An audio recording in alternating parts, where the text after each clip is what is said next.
اعوذ باللہ السمیع العلیم من الشیطان الرجیم من حمزہ ونفخہ ونفسہ بسم اللہ الرحمن الرحیم ربی یسر ولا تعسر وتمم بالخیر ربی زدنی علما قل اغیر اللہ ابغی ربا وهو رب كل شیء ولا تکسب كل نفس الا علیہا ولا تزر وازرة وزر اخرى ثم إلى ربكم مرجعكم فينبئكم بما كنتم فيه تختلفون۔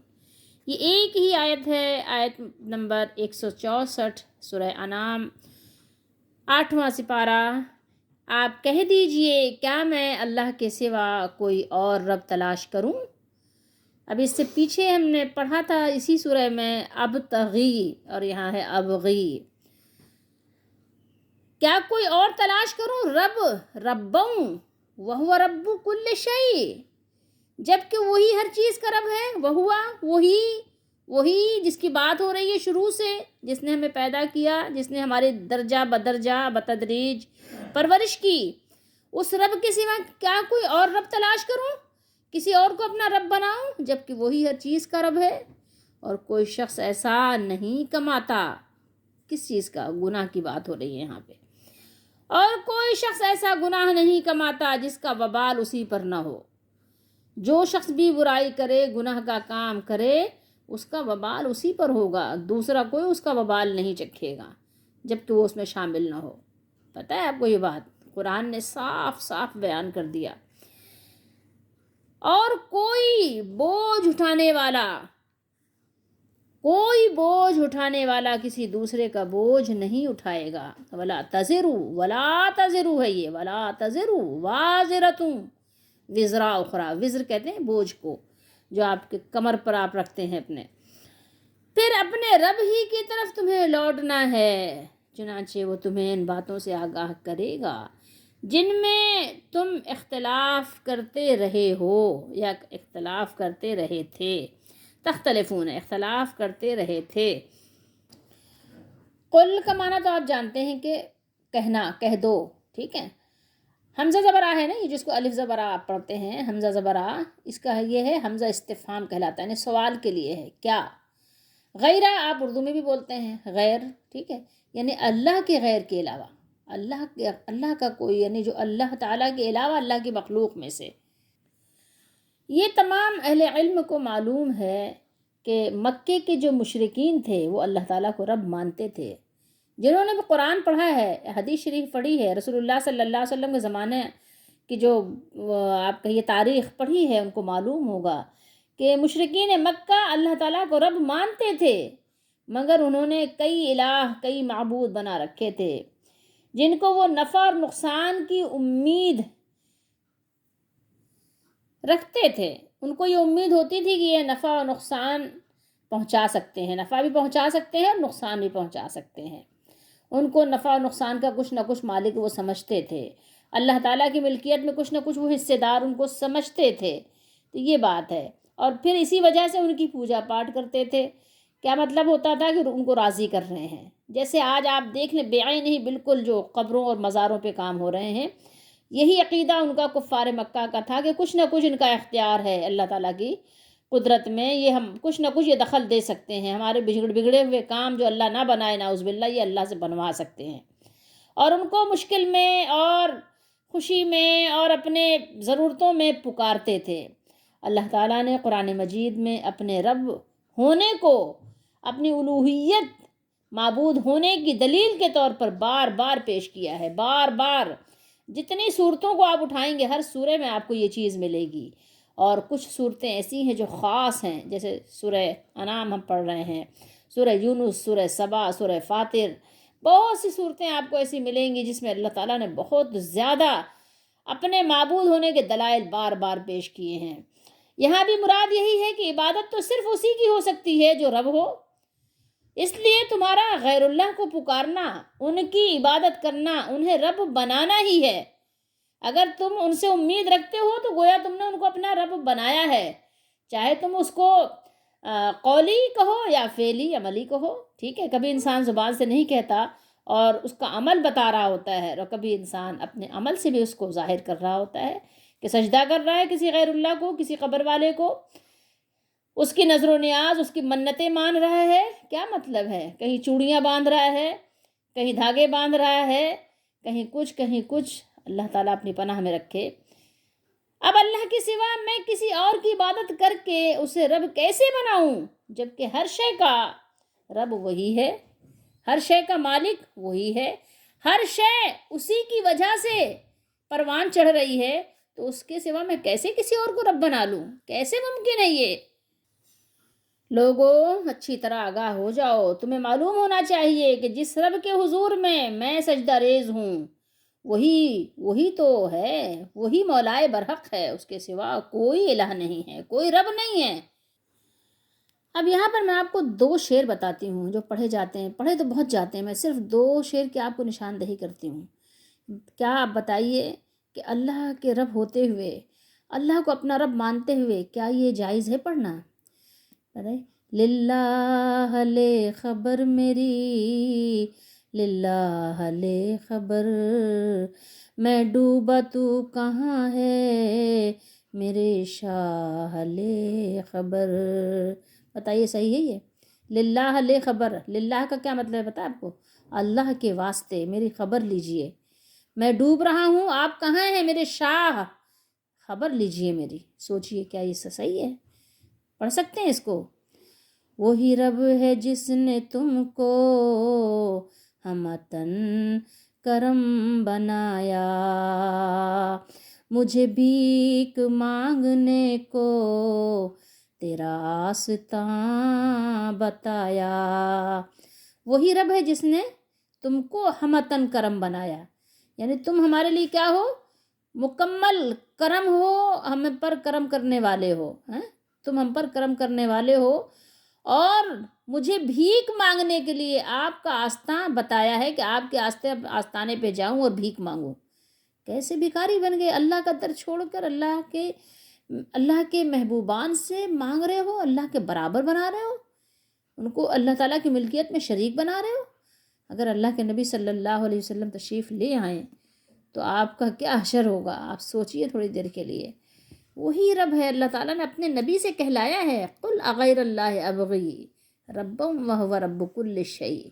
کوئی دوسرا اس میں شریک نہیں ہے، کوئی استثناء نہیں دی گئی ہے، ایکسیپشن کسی کے لیے نہیں ہے کہ بھائی یہ معاملہ جو ہے ایکسیپشنل ہے، نہیں ہے. نو چانس، کسی کے پاس ایسا کوئی چانس نہیں ہے کہ کوئی کسی اور کو رب بنا لے. سمجھیے، سمجھنے کی چیز ہے. قل کہہ دیجئے اے نبی، اے محبوب، اے محمد صلی اللہ علیہ وسلم، ان لوگوں سے جو اللہ تعالیٰ کے ساتھ شرک اور اس کے لیے عبادت و توکل میں اخلاص سے کام نہیں لیتے، شرک کرتے ہیں اور خالص اللہ کی عبادت نہیں کرتے، بلکہ دوسروں پر بھی بھروسہ کرتے ہیں، دوسروں سے بھی مانگتے ہیں، دوسروں کو بھی کہتے ہیں کہ مجھے دیجئے، میرا کام بنائیے. اے سبز گنبد والے، منظور دعا کیجئے، منظور دعا کرنا. تو یہ سب ان کو سوچنا چاہیے کہ کیا اللہ کے سوا میں کسی اور سے امید لگاؤں، کوئی اور رب تلاش کروں، کسی اور کو اپنا رب معبود بناؤں، حالانکہ وہی ہر چیز کا مالک، وہی مجھے پالتا بھی ہے، میری حفاظت بھی فرماتا ہے اور میرے معاملے کی تدبیر بھی کرتا ہے. لہٰذا میں اسی پر توکل کرتا ہوں، اسی کی طرف رجوع کرتا ہوں، کیونکہ وہ ہر چیز کا رب اور ہر چیز کا مالک ہے. اسی نے تمام کائنات کو پیدا فرمایا ہے اور تمام کائنات میں اسی کا حکم کار فرما ہے، اسی کا حکم چل رہا ہے، کسی اور کا نہیں چل رہا. اپنے اس زندہ مالک پر بھروسہ کرو جسے موت نہیں آئے گی. اس کا مطلب ہے کہ اس کے علاوہ سب کو موت آئے گی، اس کو نہیں آئے گی. اس کو بھی قرآن نے بہت وضاحت سے بیان کیا ہے. تو بھروسہ کرو. یہ آیت میں بتایا جا رہا اللہ وحدہ لا شریک، اس پر اخلاص عبادت سب کس کے لیے ہونی چاہیے؟ اخلاص کے ساتھ عبادت اللہ تعالیٰ کی کرو، اور کسی اور کی رضا جوئی اس میں مقصود نہیں ہو. ٹھیک ہے؟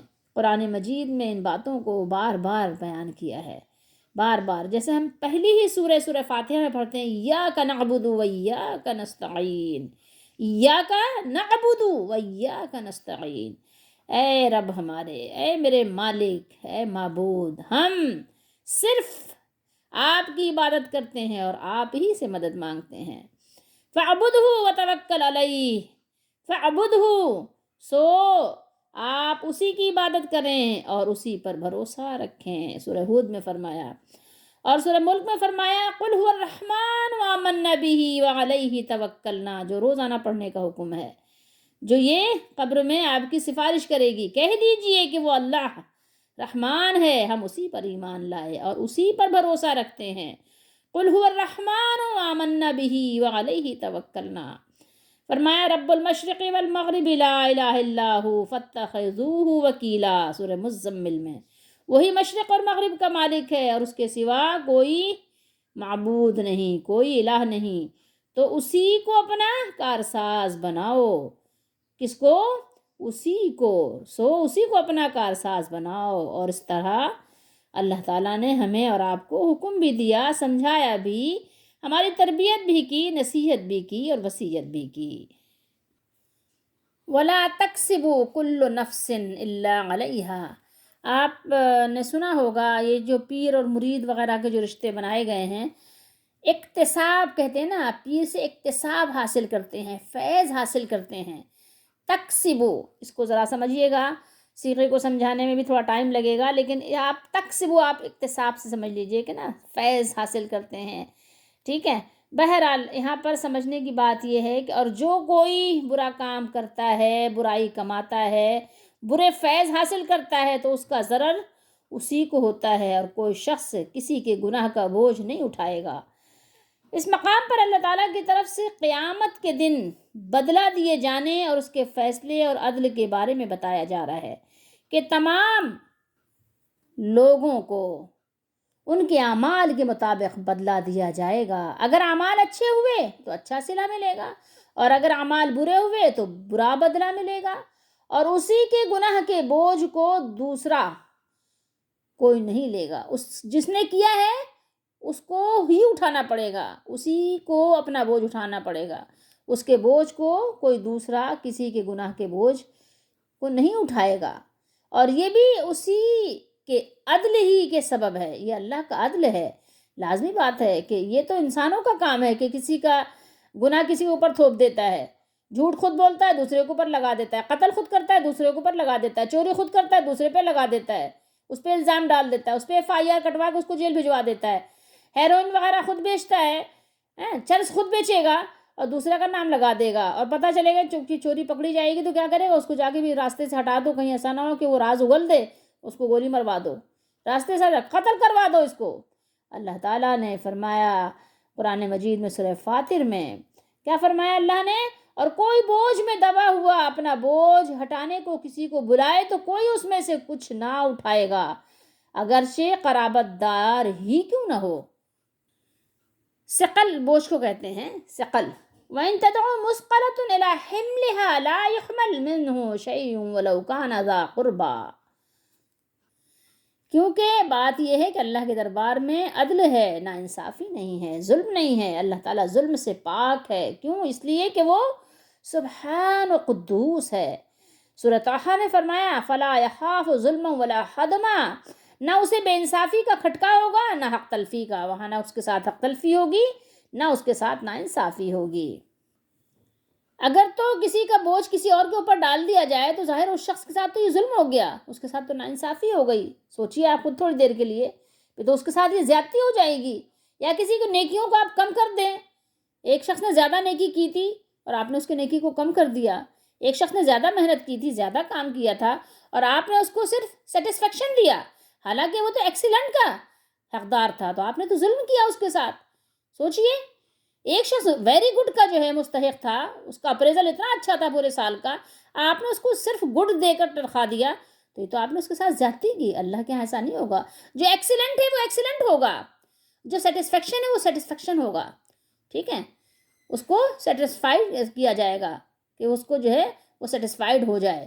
لیکن جس نے جو کام کیا ہے اس کو وہی مقام بھی ملے گا۔ البتہ یہ بات تو ضرور ہے کہ جس کی نیت، جس کا خلوص، جس کا اخلاص جتنا زیادہ اچھا ہوگا اپنے مالک کے ساتھ، اس کا درجہ، اس کا مقام، اس کا انعام اتنا زیادہ بڑھ جائے گا، یہ اور بات ہے۔ یہ تو اللہ کی رحمت، اس کا فضل ہے، اور جس کے لیے چاہے وہ اپنے فضل کے دروازوں کو کھولتا ہی چلا جائے، کھول دے اور کھولتا ہی رہے، بڑھائے اور بڑھاتا ہی رہے۔ اور ایک چیز اور بھی اللہ کے فضل اور اس کی رحمت میں، کہ جیسے مثال کے طور پہ میاں بیوی ہیں، دونوں جنتی ہیں، دونوں جنت میں ہی بھی اکٹھا ہو گئے، یا ماں باپ اور اولاد ہیں تو ماں باپ بھی جنتی، اولاد بھی جنتی، سب ایمان والے ہیں۔ اب عملوں میں ان کے تفاوت ہے، کچھ فرق ہے، کسی کا عمل زیادہ بڑا ہے، کسی کا عمل تھوڑا کم ہے۔ اب مثال کے طور پہ بیوی جو ہے وہ اونچے درجے کی جنتی ہو گئی، شوہر جو ہے ذرا نچلے درجے کا جنتی ہو گیا، تو اللہ اپنے فضل سے کیا کرے گا، اس شوہر کو اوپر لے آئے گا مقام پہ جہاں اس کی بیوی کا مقام ہے، نیچے نہیں لے جائے گا کہ بیوی کو چلو نیچے لے جائیں، یہ تو ظاہر ہے۔ تو یہ بیوی کے ساتھ ناانصافی نہیں ہوگی، شوہر کے ساتھ اللہ کی رحمت ہوگی، اس کو تھوڑا سا سمجھ لیجئے۔ اسی طریقے سے کسی کے ماں باپ کا مقام اونچا ہے، بچوں کا مقام نیچا ہے، اللہ تعالیٰ ملا دے گا ان کو، بچوں کو بھی اللہ تعالیٰ اپنے فضل سے ماں باپ کے درجے کے پاس لے آئے گا۔ یہ نہیں ہے کہ بچوں کا درجہ جو ہے نچلا ہے تو ماں باپ کو بھی نیچے لے آئے، نہیں، ماں باپ کے ساتھ تو اللہ تعالیٰ نے اپنی رحمت فرمائی کو قبول کیا ان کو، کیونکہ وہ غفور شکور ہے، اور بچوں پر بھی اللہ نے فضل فرمایا کہ ان کو اونچے مقام پہ پہنچایا، ان کو نیچے نہیں رکھا۔ اسی طریقے سے سورۃ طور میں اللہ تعالیٰ نے ارشاد فرمایا والذین آمنوا واتبعتهم ذریتهم بإیمان الحقنا الحاق سے ہے، الحقنا بہم ذریتهم وما التناهم من عملهم من شیء۔ کیا فرمایا اللہ تعالیٰ نے، اور جو لوگ ایمان لائے اور ان کی اولاد بھی کیا ہوا، ایمان میں ان کے پیچھے چلی، ان کے پیچھے، واتبعتهم، اللہ نے فرمایا ذریتہم، اتباع کی ان کی ذریت نے ان کے پیچھے، بے ایمان ایمان میں ان کے پیچھے چلی، ہم ان کی اولاد کو بھی ان کے درجے تک پہنچا دیں گے، اور ان کے اعمال میں سے کچھ بھی کم نہیں کریں گے، کچھ کم نہ کریں گے۔ سورۃ طور میں اللہ نے فرمایا، آپ چاہیں تو آپ دیکھ لیجئے گا آیت نمبر 21 پر، یعنی جنت میں انہیں حاصل ہونے والے بلند مرتبے پر ہم ان کی اولاد کو بھی فائز کر دیں گے، اگرچہ انہوں نے ان جیسے اعمال نہیں کیے ہوں گے، لیکن اصل ایمان میں وہ ان کے ساتھ ضرور شریک ہوں گے، یعنی ان کی اصولیات جو ہیں وہ ایک ہیں، فروعیات جو عمل ہیں، عمل میں ظاہر کمی بیشی ہے، اور ہم ان بلند مرتبہ اور معزز لوگوں کے اعمال میں سے بھی کچھ کم نہ کریں گے، کہ انہیں کم کر کے ان لوگوں کو جو اعمال میں ان سے کم تر ہیں ان کے برابر کر دیں، بلکہ اولاد کو اللہ تعالیٰ ان کی آباء کے اعمال کی برکت سے محض اپنے فضل و کرم کے ساتھ ان کے بلند مرتبے پر فائز کر دیں گے۔ سبحان اللہ و بحمدہ، سبحان اللہ العظیم، سب تعریف اللہ کے لیے ہے، بہت بزرگ ہے، بہت بلند ہے، بہت عظیم رب ہے ہمارا۔ اللہ تعالی ہم سب کو بھی اونچا مقام عطا فرمائے، بلند مقام عطا فرمائے۔ اللہ تعالی ہم سب کو بھی ایسے کام کی توفیق دے کہ جس سے اللہ راضی اور خوش ہو، اور جب ہم اس سے ملاقات کریں تو وہ دن ہمارے لیے بہت مبارک دن ہو۔ یہ مضمون قرآن مجید میں کئی مقام پر بیان ہوا ہے، اور اس طرح کا مضمون اللہ تعالیٰ نے بہت بیان کیا ہے۔ سورہ سبا میں اللہ نے ارشاد فرمایا کہ کہہ دیجئے کہ نہ ہمارے گناہوں کی تم سے یعنی پوچھ گچھ ہوگی، ٹھیک ہے، تم سے اس کی جو ہے پوچھ گچھ پرسش نہیں ہوگی، اور نہ تمہارے اعمال کی ہم سے پوچھ گچھ ہوگی۔ کہہ دیجئے کہ ہمارا رب ہم کو جمع کرے گا، پھر ہمارے درمیان انصاف کے ساتھ فیصلہ کر دے گا، اور وہ خوب فیصلہ کرنے والا اور صاحب علم ہے۔ یہ سورہ سبا میں اللہ تعالیٰ نے فرمایا۔ تو آپ اچھے کام کیجئے، اور اچھے کام کے لوگوں کو ترغیب دلائیے، تبلیغ کیجئے، لیکن ظاہر بائی فورس ہم کسی سے اچھا نہیں کروا سکتے، ہاں اپنے آپ سے کروا سکتے ہیں بائی فورس، اپنے آنکھوں کو پابند کر سکتے ہیں، اپنے کانوں کو، اپنے پاؤں کو، اپنے ہاتھ کو، اپنے دل کو، اپنے دماغ کو بائی فورس کر سکتے ہیں، لیکن کسی اور کو آپ حکم دے سکتے ہیں، اور آپ نے حکم دے دیا تو آپ بری ذمہ ہیں، اخلاص کے ساتھ، خلوص کے ساتھ، محبت کے ساتھ، پیار کے ساتھ آپ کسی کو بات پہنچا سکتے ہیں، ٹھیک ہے، ڈنڈے کے زور پہ، گن پوائنٹ پہ نہیں۔ تو بات یہ ہے کہ ہم کسی کو بتا سکتے ہیں کہ دیکھو بھائی یہ پردہ بھی ہے، اسلام میں حیا بھی ہے، ٹھیک ہے، حیا کا مظاہرہ کیجئے، اور بے حیائی کا مظاہرہ، فحاشی کا مظاہرہ نہ کیجئے، ہم بتا ہی سکتے ہیں نا، لیکن کوئی نہیں مانتا تو پھر ہم کیا کر سکتے ہیں، ہمارے پاس اس کا کیا علاج ہے، الگ ہو جاؤ بس۔ کفار مکہ رسول اللہ صلی اللہ تعالیٰ علیہ وآلہ وسلم اور مسلمانوں سے کہتے کہ تم اپنے آبائی دین میں جو ہم اختیار کیے ہوئے ہیں، جس پر ہم چلتے ہیں، تم نے چھوڑ دیا ہے، تو تم لوگ ایسا کرو، اپنے آبائی دین میں واپس آ جاؤ، ہمارے طریقے پہ چلو، ہماری پیروی کرو، ٹھیک ہے، جو ہم اختیار کیے ہوئے ہیں تم بھی وہی اختیار کرو، اور گناہ کی فکر نہ کرو، گناہ کے بوجھ کی فکر نہ کرو. اگر یہ گناہ ہوا نا تو ہم اس کو اٹھا لیں گے، ہم جو ہے تمہارا بوجھ اٹھا لیں گے اور تم کو پریشان نہیں ہونے دیں گے. اللہ تعالیٰ نے فرمایا کہ وہ ان کے گناہوں کے بوجھ میں سے کچھ بھی نہیں اٹھائیں گے، بلکہ وہ صاف جھوٹے ہیں، وہ جھوٹے ہیں. تو یہاں پر اللہ تعالیٰ نے ان کے اس فریب اور چکمے کا جواب دیا ہے. فرمایا کوئی جان بھی کوئی گناہ کماتی ہے تو وہ اسی پر ہوتا ہے. ٹھیک ہے، جیسا بھی گناہ وہ کرے، کوئی دوسری جان کسی صورت اسے نہیں اٹھا سکتی. یہ تو اللہ تعالیٰ کے عدل ہی کے خلاف ہے، جس کے سامنے تم نے واپس لوٹ کر جانا ہے. پھر وہ تمہارے اختلاف کا اور حق و ناحق ہونے کا فیصلہ تمہیں سنائے گا. اللہ تعالیٰ اپنے فیصلے کا ذکر کئی جگہ اللہ تعالیٰ نے قرآن مجید میں فرمایا ہے کہ اللہ تعالیٰ اپنا فیصلہ سنائے گا. کیا ہے؟ جس میں تم جو ہے اختلاف کر رہے ہو، جب تم جاؤ گے اس کی طرف، ثم الی ربکم مرجعکم فینبئکم، تمہیں خبردار کرے گا. ٹھیک ہے، جو کچھ تم بما کنتم اختلاف کرتے رہے تھے، جس میں تم جو کچھ بھی تمہارا اختلاف تھا، جو کچھ بھی تمہاری مخالفت تھی، وہ سب اللہ تعالیٰ بیان کر دیں گے، تمہیں بتا دیں گے. اس کا فیصلہ اللہ تعالیٰ تمہیں سنا دیں گے کہ کیا حق تھا، کیا ناحق تھا، کیا تم نے ناانصافی کی، کیا تم نے جو ہے خیانت کی. سب کچھ تمہیں بتا دیا جائے گا، سب ہر بات سے تمہیں خبردار کر دیا جائے گا، آگاہ کر دیا جائے گا. اس ایک ہی آیت مبارکہ میں ہمارے لیے کتنے سارے سبق ہیں. خود آپ اپنا سبق نکالیے اس میں سے کہ دیکھیے اللہ کے سوا کوئی رب نہیں ہے. کسی اور کو کسی حال میں بھی، کسی صورت میں بھی آپ اپنا رب تسلیم نہیں کر سکتے. قولی اگر نہیں تو عملی بھی نہیں کر سکتے، فعلی بھی نہیں کر سکتے کہ آپ اس طرح سے آپ روش طور طریقہ اختیار کریں کہ ایسا لگے کہ ظاہر ہے کہ کسی اور سے بھی آپ نے ایسی امیدیں لگا رکھی جیسے اپنے رب تعالیٰ سے لگانی چاہیے. تو یہاں پر یہ ہمارے لیے سبق ہے. ٹھیک ہے، یہاں اپنا سبق دیکھیے، سبق نکالیے اور دیکھیے کوئی جان جو بوجھ گناہ کمائے اس کا وبال اسی پر ہوگا، کسی دوسرے پر نہیں ہوگا. اس میں جو آپ کے پیر صاحب کہتے ہیں نا کہ آپ کے گناہوں کا بوجھ اٹھا لیں گے، یا جو کوئی بھی کہتا ہے، بالکل غلط ہے، بالکل غلط ہے. اللہ تعالیٰ نے آپ کی اس بات کو رد کر دیا. جس کا بھی یہ خیال اور عقیدہ ہے کہ کوئی کسی کا بوجھ اٹھا لے گا، پیر صاحب آپ کے گناہوں کا بوجھ اٹھا لیں گے، ٹھیک ہے، کسی مرید کو بری و ذمہ کر دیں گے. لوگوں نے ٹکٹ سستے کر دیے کہ بھائی آ جاؤ، بس جنت تو تمہاری ہے، مل جائے گی، تمہارا بوجھ پیر صاحب اٹھا لیں گے، پیر صاحب تمہیں معاف کروا دیں گے. سب جھوٹ ہے، سب فریب ہے، سب دھوکہ ہے. اس دھوکے سے باہر آ جاؤ. کوئی کسی کا بوجھ نہیں اٹھائے گا، کوئی نہیں اٹھائے گا. امہات المومنین میں سے ام المومنین اما عائشہ صدیقہ رضی اللہ تعالیٰ نے یہ آیت پڑھ کے دلیل پیش کر دی تھی. کوئی نہیں اٹھائے گا کسی کا بوجھ. بالکل تم جو ہے احمقوں والی حرکتیں کر رہے ہو. دنیا اور آخرت میں آپ اس بات کو یاد رکھیے، دنیا میں بھی اگر کوئی جرم کرتا ہے تو اسی مجرم کو سزا دی جاتی ہے. پتہ چل جائے کہ یہ مجرم ہے، اس کے بدلے میں کسی اور کو سزا نہیں دی جاتی ہے. تو آخرت میں ایسا کیسے ممکن ہے؟ تم کیسے کسی کے جو ہے جرم کے ذمہ دار ہو سکتے ہو؟ کوئی نہیں ہوتا دنیا میں. بسا اوقات تو ماں باپ بھی کہتے ہیں نہیں جناب ہمارا بیٹا نہیں ہے یہ. تو اللہ تعالیٰ نے یہاں اپنے بندوں کو خبردار فرمایا ہے کہ دیکھو ان احمقوں اس کی بات میں نہ آنا. ٹھیک ہے، یہ احمق ہیں، یہ بے وقوف ہیں. کیا میں اپنے رب کے سوا کسی اور کو رب بنا لوں؟ اپنے رب کو چھوڑ کر جو میرا بھی رب ہے اور تمام کائنات کی ہر چیز کا رب، ہر چیز کا خالق و مالک ہے، کسی اور کو اپنا رب کیسے بنا لوں؟